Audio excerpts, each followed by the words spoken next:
as 7 perguntas principais da anamnese. A primeira pergunta que a gente vai fazer é a pergunta de início. Quando que isso começou?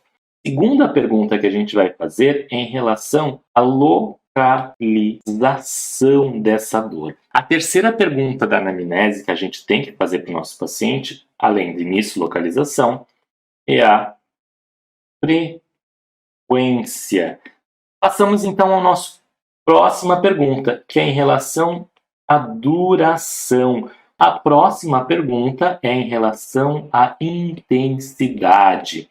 Para a sexta pergunta, que para mim é a mais importante, que é a qualidade. A última pergunta aqui das 7 perguntas da anamnese são os fatores que estão relacionados, por exemplo, fatores de melhora e fatores de piora. O que que melhora o meu paciente e o que que piora esse meu paciente?